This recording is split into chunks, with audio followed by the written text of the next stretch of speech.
अब पहले मैंने भैया का ही नाम सर्च किया था, क्योंकि मुझे बड़ा अपने बारे में बड़ा टेंशन हो रहा था, तो मैंने भैया का नाम सर्च किया, देखा भैया का हो गया है, तो एक थोड़ा मन में चैन आया कि चलो घर में से किसी का तो हो गया है। तो आपको कई बार रियलाइज़ होता है कि इतना पढ़ा लिखा होने के बाद, मैं एम्स का डॉक्टर रह चुका हूँ, मैंने एम्स से अपनी एमबीबीएस की पढ़ाई करी थी।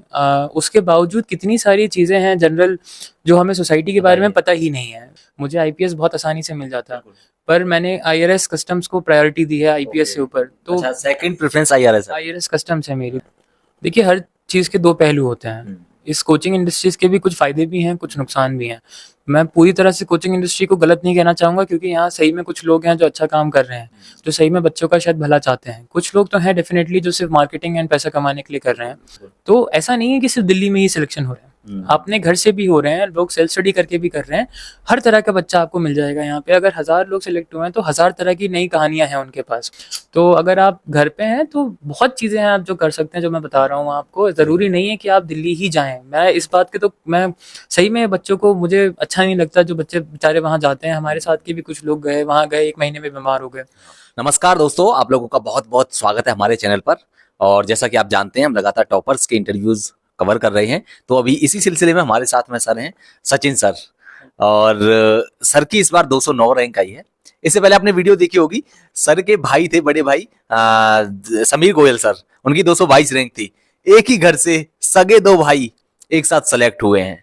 क्या स्ट्रेटजी रही थी सर की, वीडियो तो आपने देखी होगी। और अभी मैं उनके छोटे भाई जो कि सचिन गोयल सर, और 209 रैंक है, तो सर से बात करेंगे। सर, सबसे पहले आपका बहुत बहुत स्वागत है हमारे चैनल पर, और बहुत बहुत कॉन्ग्रेचुलेशन आपको। Thank you very much. आप, अच्छा लगा आप आए इतनी दूर से यहाँ हमसे बात करने के लिए, लोगों अपने दर्शकों के लिए।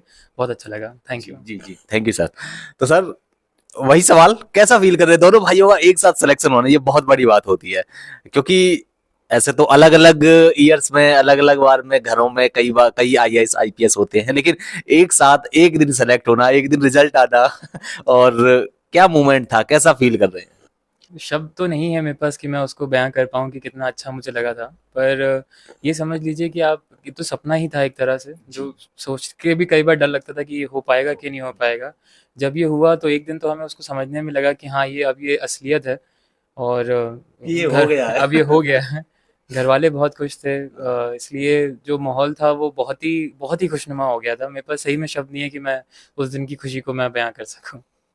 हाँ, तो सर बता रहे थे अभी कि आप ही ने रिजल्ट चेक किया था क्या? थोड़ा सा उस जो मूवमेंट था, रिजल्ट आता है, ये नहीं लगता था यार मैं करूँ या भाई को ही दिखा दूं या किसी और को वो चेक कर लेंगे?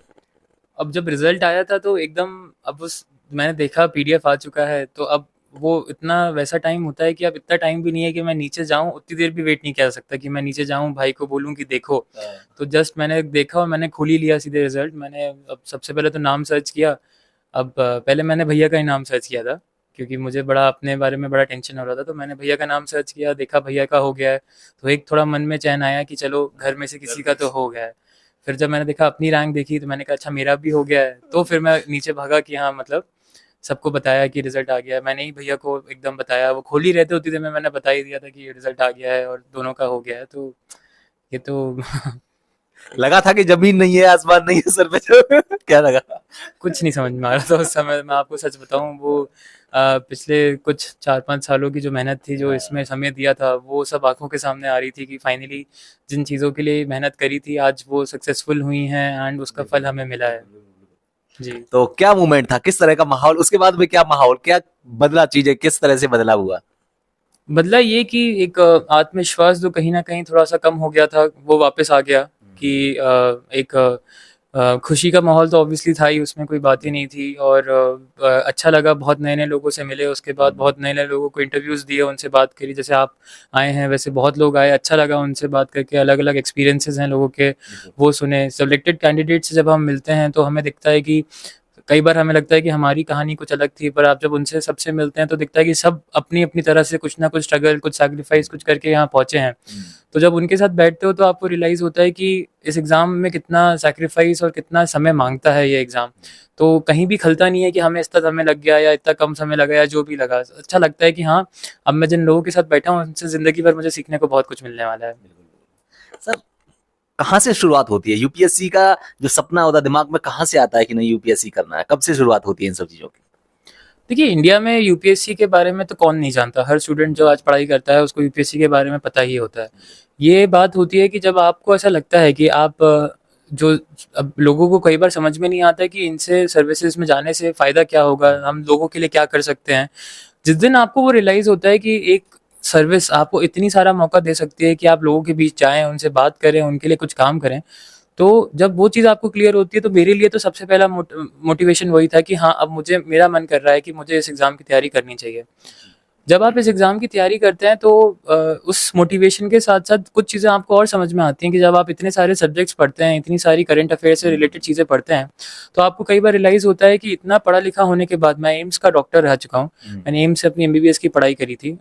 उसके बावजूद कितनी सारी चीज़ें हैं जनरल जो हमें सोसाइटी के बारे में पता ही नहीं है, कि इतना पढ़ लिख के पूरे 5 साल डिग्री कर ली, फिर भी बेसिक चीज़ें क्या हो रही है देश में, शायद उसके बारे में बहुत चीज़ें हमें नहीं पता है।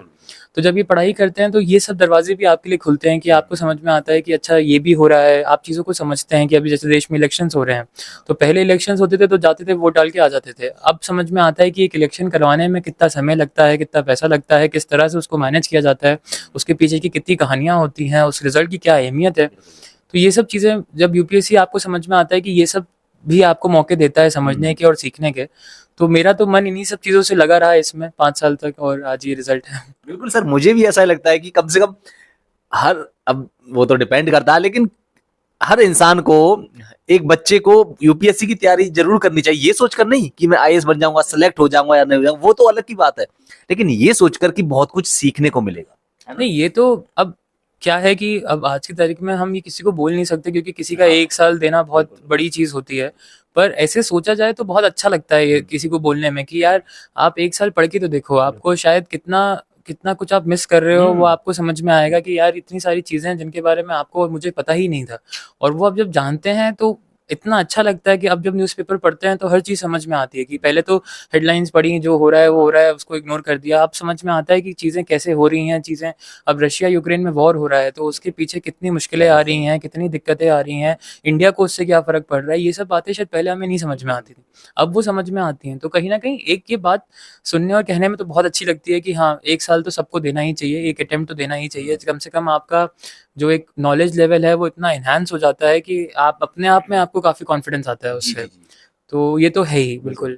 और मुझे लगता है सर, आप जब अटेम्प्ट दें तो एक प्लान बी जरूर रख लेना चाहिए, क्योंकि ये एक ऐसा एग्जाम है जिसमें कुछ पता ही नहीं होता, और अब तो मुझे लगता है पूरा लक बेस्ड होता जा रहा है एग्जाम। देखिए, लक बेस्ड कह सकते हैं इस एग्ज़ाम को, पर लक बेस्ड कहने का हक आपको तब तक नहीं है जब तक आप अपना 100% नहीं दिए हैं इस एग्ज़ाम को। अगर आप ये मानते हैं कि किसी अटेम्प्ट में आपने अपना 100%, ये आपकी ऑनेस्टी है, ये आपको खुद पता है कि आपने अपना पूरा समय दिया है कि नहीं दिया है। अगर आपको लगता है कि आपने पूरा समय दिया और शायद इससे अच्छा आप नहीं कर सकते थे, तब आपका अगर सिलेक्शन नहीं होता तो आप कह सकते हैं कि शायद मेरी किस्मत में नहीं था।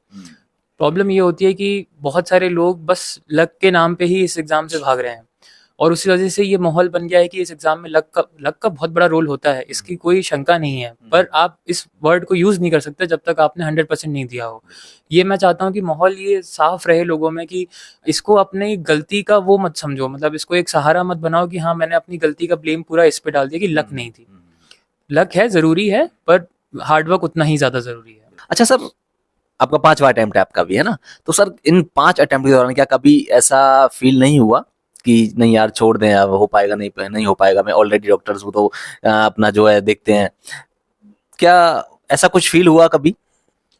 अ, ये तो मैं नहीं कहूँगा कि ऐसा ख्याल मेरे दिमाग में कभी नहीं आया होगा। ऑब्वियसली जब पहले 3 अटेम्प्ट में मेरा प्रीलिम्स ही क्लियर नहीं हुआ था कॉन्सेक्यूटिव टाइम्स, तो एक कहीं न कहीं लग रहा था कि शायद मैं गलती तो नहीं कर रहा, मुझे डॉक्टरी में वापस चले जाना चाहिए। जब आप देखते हो कि आपके साथ के लोग काफ़ी आगे बढ़ चुके हैं। पर फिर यही बात है कि यहाँ पे वो चीज़ सामने आती है कि आप किस मोटिवेशन से इस एग्ज़ाम की तैयारी के लिए आए थे। वो चीज़ें तो वही हैं ना, आपको अगर लोगों के लिए कुछ करना था तो वो अपॉर्च्युनिटी तो आपको यही एग्ज़ाम अभी भी वही एग्ज़ाम दे रहा है। आप कहीं न कहीं अपने पर्सनल मोटिव्स को आगे नहीं आने दे सकते। और जैसा कि मैंने आपको बताया कि मुझे कहीं न कहीं अपनी गलतियाँ दिख रही थी तीसरे अटेम्प्ट तक। तो मैं किसी भी एग्ज़ाम को ऐसे तो नहीं छोड़ सकता कि जिसमें मैंने अपना 100% नहीं दिया हो। अगर मैं ये संतुष्ट हो जाता कि हाँ, मैंने तीसरे अटेम्प्ट में अपना 100% दे दिया है, तो शायद मैं चौथा अटेम्प्ट नहीं देता। पर वो संतुष्टि मुझे अभी तक भी नहीं आई है, तो शायद मैं अगला अटेम्प्ट भी दूँ कि हाँ, मैं और शायद कर सकता हूँ कहीं न कहीं। और जब तक आप इम्प्रूव करने का स्कोप है तो मैं ये मानता हूँ कि आपको करना चाहिए। सिंपल सी बात है। आपको सामाजिक प्रेशर में आके, ये सब सामाजिक प्रेशर ही है और कुछ नहीं है। आपके आसपास लोग क्या बोलेंगे, आप अगर इन सब चीज़ों को सोचने लगेंगे तो आपके लिए ये बात मैं आपको बताना चाहूँगा कि ये बात से दूर रहना क्यों ज़रूरी है। जैसे मेरी 209 रैंक आई है, मुझे आईपीएस बहुत आसानी से मिल जाता, पर मैंने आईआरएस कस्टम्स को प्रायोरिटी दी है आईपीएस से ऊपर। तो अच्छा, सेकंड प्रेफरेंस आईआरएस है। आईआरएस कस्टम्स है मेरी। तो आप ये समझिए कि अभी भी लोग आके इस रैंक पे आने के बाद भी कई लोग मुझे बोलते हैं, नहीं बेटा आपने करियर का बहुत बड़ा ब्लंडर कर लिया। तो कहने वाले तो कहेंगे चाहे आप फर्स्ट रैंक भी ले आए। तो मेरा ये मानना है कि उनके प्रेशर में आके कोई डिसीजन मत लो। अगर आपने किसी एग्जाम के बारे में कुछ सोचा है, अपना 100% जब तक नहीं दो तब तक प्लीज इससे दूर मत हटो। क्या कहना चाहेंगे, ये जो कोचिंग वगैरह का जो हाइप बना हुआ है दिल्ली जैसे शहरों में, जहाँ पर करोल बाग, मुखर्जी नगर, ये जो हब माने जाते हैं प्रिपरेशन के लिए, ये सब क्या, ये जो कोचिंग का जो एक बिजनेस टाइप जो बना रखा, क्या ये लोगों को, जो बच्चे प्रिपरेशन कर रहे हैं, उनको कहीं ना कहीं एक भटकाव करते हैं, या फिर उनको एक चीजों को जो है शॉर्ट आउट करने में, इनको सही दिशा देने में एक बढ़िया एक रास्ता प्रोवाइड करा देते हैं? देखिए, हर चीज़ के दो पहलू होते हैं। इस कोचिंग इंडस्ट्रीज के भी कुछ फायदे भी हैं, कुछ नुकसान भी हैं। मैं पूरी तरह से कोचिंग इंडस्ट्री को गलत नहीं कहना चाहूँगा, क्योंकि यहाँ सही में कुछ लोग हैं जो अच्छा काम कर रहे हैं, जो सही में बच्चों का शायद भला चाहते हैं। कुछ लोग तो हैं डेफिनेटली जो सिर्फ मार्केटिंग एंड पैसा कमाने के लिए कर रहे हैं। हम आज की तारीख में किसी का नाम नहीं ले सकते, क्योंकि हम उस स्थिति में नहीं है कि हम किसी का नाम लेके किसी को कुछ ब्लेम करें। पर मैं मानता हूँ कि कोचिंग को पूरी तरह से नकारना भी नहीं चाहिए। कि अगर जैसे मुझे अपने ऊपर ये कॉन्फिडेंस था कि मैं किताबें पढ़ के खुद से चीज़ों को समझ सकता हूँ, क्योंकि मैं एमबीबीएस भी किया था, तो वो काफ़ी टेक्निकल और टफ सब्जेक्ट होते थे। तो उनमें भी हमने किताबें पढ़ पढ़ के खुद से काफ़ी कुछ सीखा था। तो मुझे ऐसा लगता था कि इन सब्जेक्ट्स को भी मैं खुद से पढ़ सकता हूँ और सीख सकता हूँ। इसीलिए मेरे लिए शायद कोचिंग का उतना अहमियत नहीं थी कि अगर मैं 3 घंटे वहाँ दे रहा हूँ तो मैं 3 घंटे में अपने लिए ज़्यादा कुछ शायद कर सकता हूँ जितना मैं वहाँ, मतलब आपको अपना समय की कीमत देखनी है कि क्या मैं 3 घंटे दे रहा हूँ तो क्या मैं 3 घंटे में उतना वर्थ मुझे वापस मिल रहा है कि नहीं। जिसको ऐसा लगता है इंसान को कि हाँ मुझसे सेल्फ स्टडी नहीं हो पा रही है, तो कोचिंग जाओ। कोचिंग में आपके नोट्स बनवा देंगे, आपका एक शेड्यूल बनवा देंगे, आपकी एक टाइमलाइन क्रिएट हो जाएगी कि हाँ आज टेस्ट देना है, कल नहीं देना है। आपको आसपास लोग दिखेंगे तो आपको मोटिवेशन मिलेगा पढ़ने के लिए। तो मैं ये तो नहीं कहूँगा कि बिल्कुल ख़राब है, मैंने नहीं किया क्योंकि मुझे ज़रूरत नहीं लगी थी, सीधी बात है। और रही बात दिल्ली और उसकी, उससे जब मैं दिल्ली मॉक इंटरव्यूज देने के लिए गया था तो वहीं ओल्ड राजेंद्र नगर एंड मुखर्जी नगर, अब आप, मुझे पर्सनली उन जगहों पे थोड़ा सा ऐसा लगा कि शायद भीड़ बहुत ज़्यादा थी। और एक पढ़ाई के लिए, पढ़ाई से आप जब करने बैठते हो तो कुछ चीज़ें और मायने रखती हैं कि आप क्या खाना खा रहे हो, आप कब सो रहे हो, आप कैसा पानी पी रहे हो, आपका स्वास्थ्य कैसा है, बहुत ज़रूरी है। तो कई बार क्या होता है, मैंने देखा है कि बहुत बच्चे वहाँ जाते हैं तो खाने के लिए कुछ अच्छी व्यवस्था नहीं हो पा रही है, तो जंक फूड ज़्यादा खा रहे हैं, तो इस चक्कर में फिटनेस लेवल कॉम्प्रोमाइज़ हो रहे हैं, नींद नहीं आ पा रही है, अच्छी रहने की जगह नहीं है तो एंजाइटी ज़्यादा हो रही है, सपोर्ट नहीं है, फैमिली से दूर हैं तो एक सपोर्ट हट जाता है, लोनलीनेस हो जाती है। तो मैं ये मानता हूँ कि अगर आपको लगता है कि आप इन सब चीज़ों से भिड़ सकते हैं तो आप बिल्कुल जाइए। अगर आपको लगता है कि आपको वहाँ जाने से सही में कुछ फ़ायदा हो रहा है तो आप जाइए, किसी के कहने से मत जाइए। मैंने इतने लोग, आज की तारीख में आप ये समझिए कि इस साल मेरे स्कूल से, भोपाल से ही 6 लोगों का सिलेक्शन हुआ है। कोई नहीं गया दिल्ली पढ़ने के लिए। मैं भोपाल में जितने लोगों को जानता हूँ, 10-12 लोग आजकल जो हम साथ में सिलेक्टेड कैंडिडेट्स मिलते हैं, कोई दिल्ली नहीं जाके पढ़ाई कर रहा है। तो ऐसा नहीं है कि सिर्फ दिल्ली में ही सिलेक्शन हो रहे हैं, अपने घर से भी हो रहे हैं, लोग सेल्फ स्टडी करके भी कर रहे हैं। हर तरह का बच्चा आपको मिल जाएगा यहाँ पे। अगर 1000 लोग सिलेक्ट हुए हैं तो 1000 तरह की नई कहानियां हैं उनके पास। तो आप ये समझिए कि अगर आपको सिर्फ दिल्ली जाना है सिर्फ इस वजह से कि यहाँ दिल्ली से ही होगा, तो ऐसा नहीं है। नहीं, सही बात। आप जाइए, अगर आपको लगता है कि माहौल नहीं बन पा रहा है आपके घर में, आपको पढ़ाई का, वो हर घर की अलग स्थिति होती है, आपके घर में कई बार माहौल नहीं बन पाता है, अगर आपको ऐसा कुछ लग रहा है तो बिल्कुल जाइए। पर इन बातों को भी ध्यान रखिए कि सिर्फ दिल्ली में ही सिलेक्शन होता है, ऐसा सही नहीं है। और सर, लोगों को पता नहीं है जो मुखर्जी नगर, करोल बाग, राजेंद्र नगर में रहते हैं, मुझे लगता है कि अब की बार मुखर्जी नगर से 0 रिजल्ट है सर। तो ऐसा नहीं है कि आप मुखर्जी नगर जाइए, लेकिन हाँ जा भी रहे हैं तो वेल एंड गुड, क्योंकि क्या है, एक डायरेक्शन मिल जाती है। दूसरी चीज सर ये भी होती है, मुझे लगता है कि कोचिंग वाले बच्चों को गुमराह भी ज्यादा करते हैं। क्या कहेंगे इस बारे में कि थोड़ा सा ये बना रखा है कि नहीं भाई आ जाइए, 1 साल आ जाइए, 1 साल दीजिए हमारे साथ में आइए और आपको आईएएस बना देंगे? देखिए, अगर बच्चे में क्षमता है तो वो बिना कोचिंग के भी निकाल लेगा। हाँ। और कोचिंग एक तरह से फैसिलिटेटर का काम करती है कि हम यहाँ पे आपको एक स्ट्रक्चर दे सकते हैं जिसमें आप क्या पढ़ाई करिए, आप यहाँ पे हम माहौल दे सकते हैं। पर कुछ अब वही बात है, मैंने आपको जैसे बताया कि कुछ अच्छे प्लेयर्स भी हैं जो सही में बच्चों का भला चाहते हैं, और कुछ हर फील्ड में हर तरह के लोग होते ही होते हैं। कुछ हैं जो सही में सिर्फ पैसा कमाने के लिए बैठे हैं, उनको बच्चों की उनसे कोई मतलब नहीं है। बहुत तो सारे ऐसे बहुत सारे बहुत सारे हैं। तो अब क्योंकि मेरा कोई उनसे इंटरेक्शन भी नहीं है, तो मैं इसलिए बिना किसी नहीं कहा सब जा सकता। हाँ, बिना किसी सबूत के मैं किसी के ऊपर उंगली उठाना मेरे को सही नहीं लगता। तो होते हैं, बिल्कुल सर, डेफिनेटली बिल्कुल, होते ही होंगे। मैं क्योंकि सर हम सभी को पता है, न्यूज में भी आता है कई बार, अभी पीछे कितने कोचिंग इंस्टीट्यूट्स पर फाइन भी लगाया था, वो सारी चीजें सबको पता है। ठीक है सर, मैं जानना चाहूंगा सर, वो सारी चीजें तो हो गई, लेकिन आपने, चूंकि आप दिल्ली नहीं गए, आप घर से ही आपने तैयारी करी है, तो क्या करना है जो बच्चे दिल्ली नहीं जाना चाहते हैं और जो अफोर्ड भी नहीं कर पाते, क्योंकि बहुत महंगा है वहां पर सारी चीजें, 2.5 लाख रुपए फीस है कोचिंग की, तो आप बता सकते हैं उनको अच्छे से कि वो किस तरह से तैयारी करें घर पे रह करके, जी, देखिए क्योंकि जो ऑनलाइन रिसोर्सेज है आजकल, और अच्छे से किया जा सकता है। आजकल आप देखा जाए, अगर आप ध्यान से देखें तो हर टेस्ट सीरीज, हर करंट अफेयर की मॉड्यूल, हर बुक ऑनलाइन अवेलेबल है। कोई हर वीडियो तक ऑनलाइन अवेलेबल है। अगर आप कोई टॉपिक पढ़ना चाहते हैं, आप बस यूट्यूब पे सर्च करेंगे, कम से कम 50 उसमें वीडियोस बन जाएंगे, आपको दिख जाएंगे कि हाँ यार, इसने किसी ने पढ़ा है। तो मेरा ये मानना है कि अगर आपकी क्षमता नहीं है, या आपको लगता है कि मैं घर पे रह के पढ़ना चाहता हूँ, तो उसमें कोई निराश होने वाली बात नहीं है। ये बहुत कॉमन चीज़ है, बहुत लोग ये करते हैं, हमने खुद किया हुआ है। तो इसका सिंपल सा लॉजिक ये होता है कि देखो, कुछ जो स्टैंडर्ड किताबें हैं, सबको पता है, मैं फिर से नाम लेके, लक्ष्मीकांत, मॉडर्न हिस्ट्री की वही सब किताबें हैं। अब वो सब किताबें आपको कोई बैठ के पढ़ा नहीं सकता, खुद ही पढ़नी पड़ेगी। वो आपको खुद ही पढ़नी है, और कवर टू कवर पढ़नी है। एक एक शब्द, एक एक पेज उसका आपको पढ़ के रखना है। तो वो आपको कोचिंग वाला या कोई दिल्ली में बैठ के आपको नहीं रटवाएगा, वो आपको घर में बैठ के खुद ही रटना है। तो पहली चीज़ तो आप वो उन किताबों को रट लीजिए। दूसरी चीज़ होती है फिर आप जो क्वेश्चन पेपर सॉल्व करते हैं, अगर आप इतना मन बना रहे हैं कि हाँ, क्वेश्चन पेपर मैं घर बैठ के सॉल्व कर सकता हूँ, तो आप बिल्कुल आराम से डाउनलोड करिए। आजकल हर कुछ अवेलेबल है, खुद प्रिंट करिए, सॉल्व करिए। लाइब्रेरीज बन गई हैं आजकल, हर शहर में सेल्फ स्टडी वाली लाइब्रेरीज बन गई हैं। आपको लगता है कि एकदम घर में ही मॉल नहीं बन पा रहा, तो आप शहर बदलने की जगह आप अपने घर की वो लाइब्रेरी या आसपास कहीं जाके पढ़ना स्टार्ट कर, माहौल बदल लीजिए। और जहाँ रही रिसोर्सेज की बात, आपको जैसे मैंने कहा, हर टॉपिक अवेलेबल है ऑनलाइन। आपको अगर कुछ चीज़ समझ में नहीं आ रही है, तो आप ऑनलाइन सर्च कर लीजिए, आपको वो मिल जाएगा। कई उसके अलावा कई कोचिंग्स वगैरह, आपको लगता है कि हाँ, मैं समझ नहीं पा रहा हूँ कि पूरे देश में क्या स्थिति चल रही होगी, कि मतलब बच्चे कैसा पढ़ रहे होंगे, तो बहुत सारे ऑनलाइन टेस्ट होते हैं, ऑल इंडिया टेस्ट होते हैं, हर आजकल हर जगह होने लगे हैं। वो पहले सिर्फ दिल्ली में होते हैं, तो रैंक ऑल इंडिया देते हैं आपको, आप जाइए, वो दीजिए, आपको समझ में आ जाएगा आप कहाँ स्टैंड करते हैं।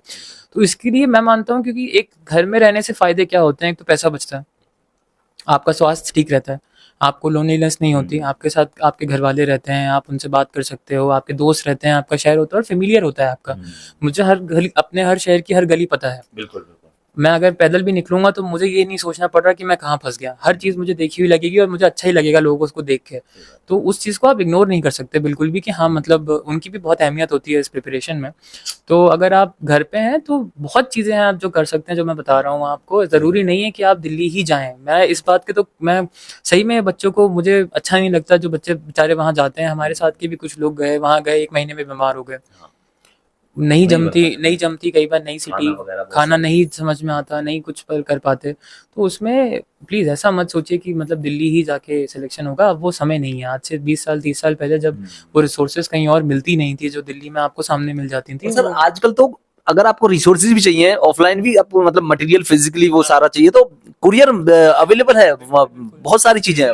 दिल्ली की जो दुकान है, आप उनको फ़ोन करोगे, वो आपको एज इट इज़ कुरियर कर देगा। कोई मतलब उस चीज़ के लिए सिर्फ आपको, मतलब मेरे भी कई लोग जो दिल्ली जाते थे, वो मुझसे पूछते थे कुछ लाना है क्या, कोई मटेरियल। मैंने कहा भाई, ऐसा क्या ले आओगे जो यहाँ नहीं मिलता। बिल्कुल जी जी सर आपने बहुत सारा कुछ, मतलब बहुत, आपसे बात करके बहुत अच्छा लगा।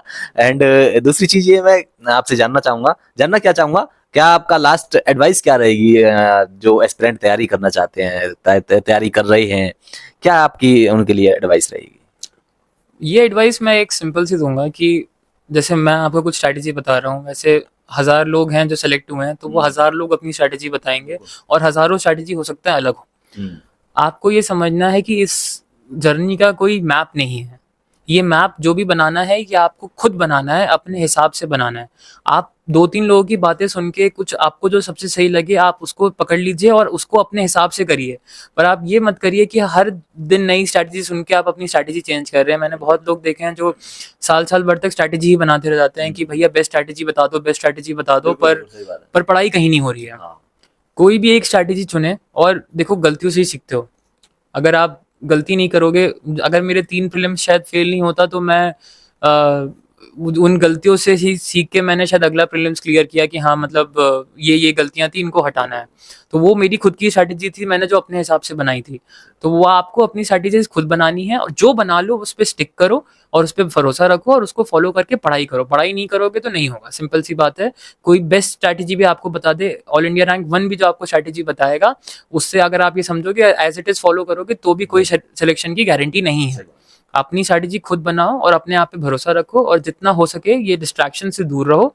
पढ़ाई करने बिना कोई सिलेक्शन नहीं हुआ है आज तक किसी का, ये एक चीज कॉमन है सब में। स्ट्रैटेजी बिल्कुल अलग हो सकती है पर पढ़ाई के बिना नहीं होगा। बिल्कुल।